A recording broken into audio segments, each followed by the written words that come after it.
Hi guys! So ayan, magkakabit ako ng false eyelashes. Nabili ko to sa TikTok. Siguro nasa 100 plus lang siya. Actually, 3 weeks na to eh. 3 weeks ko na siya na-order. And so siguro pinakaman akong magkabit. Kaya ayan, ngayon ko lang naisipan siya ikabit. Ayan, naglalagay ako ng glue. So, grabe itong glue na to kasi sobrang dikit niya. As in, parang hindi ko expect. Dahil na syempre 100 plus lang siya. So, hindi ko expect na ganun kadikit. Pero grabe, ito nalaman ka talaga ng glue na to. Sobrang dikit. And, hindi siya, pero tolerable naman siya. Pero, ayan. Satisfied naman ako dun sa dikit ng glue na yun. Ayan. Medyo nahihilam lang ako kasi, ayun nga, medyo mahapdi kasi talaga yung glue ba. Ayun nga, sabi ko nga, tolerable siya. And dagdag siguro na mahapdi is yung mokasyong fan. Ayan, so, ilalagay ko na yung glue dun sa false eyelashes. Ayan. Sorry naman sa face ko, no? So, wala talagang makeup. Talaga. Itsura ko dito. Ayan. So, medyo kabado talaga ako na ikakabit tong... First time ko kasi ito eh. First time ko magkakabit na false eyelashes. Hindi ko talaga alam kung paano ako mag-start niyan. So, ayan. Nagpapalagay ako sa dati dun sa mall. Para nasa 500 plus. So, ayan. Ayan, tingnan niyo kung makapansin niyo nahulog yung false eyelashes namanda sa balikat or sa leeg ko. And, ayan, hindi ko siya talaga napansin. Hindi ko siya napansin na nandun siya nahulog. Ayan, so naghulat ako na nawala, nahulog. Hindi ko siya nakita sa salamin or dun sa camera. Nahulog pala siya. Ayan, hinahanap-hanap ko siya. Sana all hinahanap, diba? Ayan. So, ayan, kumuha ko ulit. Medyo manigit din yung false eyelashes, kaya parang hirap din akong kunin. Ayan, pero hindi enough yan para, kaya siguro may glue din. Para, kasi nga, parang permanent, medyo permanent, ayan. Itong false eyelashes na to. Ayan. So, kabado talaga ako. Tagal ko siya makabit. Ayan. So, medyo okay naman ito. Kinabit ko siya, medyo okay naman siya. So, yung pilik mata ko kasi talagang maiksi siya. So, ayan, talagang sabi ko, gusto kong maglagay ng false eyelashes. Ayan, i-ano nyo lang yung parang channel.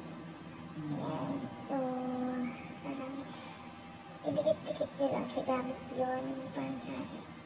So, ayan, medyo satisfied naman ako dun sa lagay ko.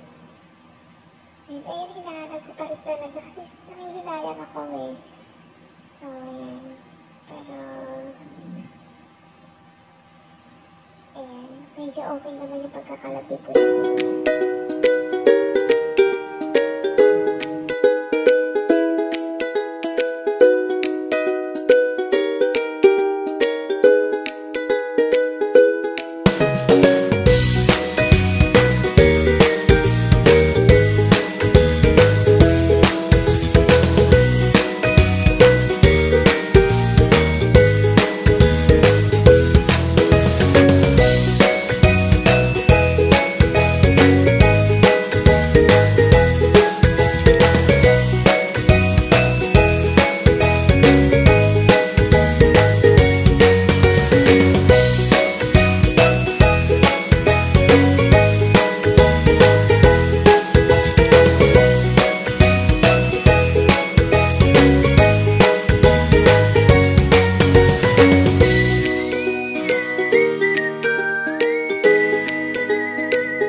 medyo naluha lang talaga ako kasi lahat ni talaga yung blue. Pero okay naman siya. Satisfied naman ako. Ayan, ayos naman nagkakamit ko siya. Tatapusin ko muna yung kabilang side ng light of the soul. Balikan ko kayo. So, ayan. Ayan, natapos ko na siya. So, medyo parang naluha-luha ako kasi medyo di yung glue. Itong glue na to. Pero grabe, sobrang dikit. Sobrang dikit niya and talagang hindi siya agad-agad matatanggal. Feeling ko hindi siya agad matatanggal talaga. Sobrang dikit niya. Medyo nag-struggle ako dito sa banda dito kasi dumidikit siya dito sa parang channel dito. Ayan, ayan. Dito dumidikit siya. Nagkakagulo kasi yung banda dito. So, and then, kapag kindip ko siyang ganun, ano siya, dumidikit siya. So, kailangan ko siyang kaskasin ganyan. Tatanggalin ko siya para matanggal yung dikit. Pero so far, ayan, natapos ko siya. Medyo sinubukan ako kasi naluluha talaga ako kanya. Pero ang ganda niya. Tingnan, ito siya. Ayan siya, ayan. Ayan. Diba? Nakakabuhay naman. So, ayan, wala pa akong makeup niyan. Pero, parang nabubuhay niya yung face ko. So, ayan. Iniisip ko kung gugupitan ko ba siya. Parang, hindi ba siya over? Kasi bukas mag-church ako. Parang, hindi kaya over na ganito na masyadong mahaba yung pilik mata ko.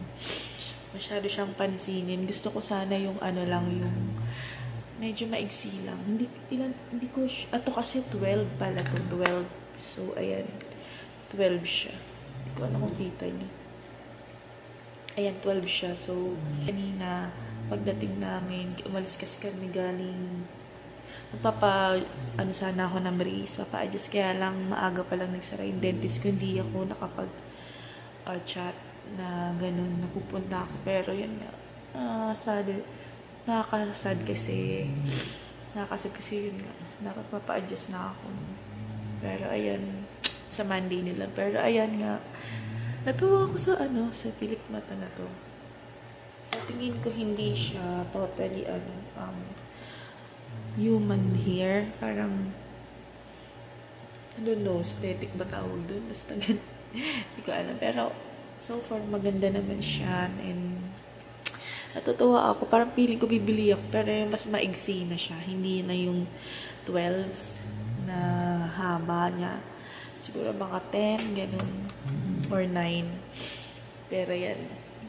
Okay naman. Parang wag na lang. Hindi ko na siguro siya iigsian. Pero ayan. Medyo halata. Siguro magbabangs. May bangs kasi. Magbabangs na lang ako para hindi ganun ka. Basta ewan, bahala na kung iigsian ko siya, kung gugupitan ko yung dulo. Ayan, so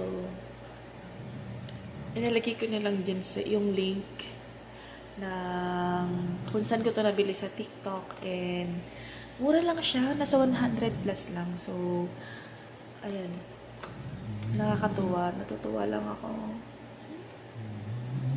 Nabuhay niya yung mata ko. Medyo maiksi kasi yung pilig mata ko. So, yan. Dati kasi nagpapalagay ako ng ganito talaga. So, kaya lang, mabilis kasi siyang matanggal yung dating pinag-anuan ko. Pero so far, sana, tumagal siya. Pero ayan, natutuwa ako. Bukas mag-makeup ako.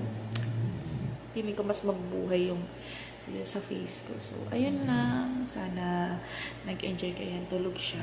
Tulog si Eggsy. Ang bully namin. Ang baby namin. Tsaka si Ponyo. Ayan siya. Ito siya si Ponyo. Ayan. Ayan siya. Si Ponyo. At saka si Eggsy. Ayan. Ayan, medyo natutuwa ako. Sobrang natutuwa sa pilig na to. So, kapag ganito, ang basa na to kinabukasan na. So, dapat hindi muna siya babasain. Siguro, pwede na siyang basain ng kasi bukas Ayan, bukas babasahin ko na siya. Pero, kapag naglagay kayo, dapat hindi nyo muna siya babasahin. At least, siguro 8 hours ba? Hindi ko sure eh. Basta ganun, huwag nyo muna siya babasahin. Para yung blue, mas lumigit siya. So, ayan lang naman. Ayan, medyo, na yung nalit ko. Ayan, thank you for, watching. So, sana nagustuhan nyo tong papilik mata effect ko. Ayan, bye!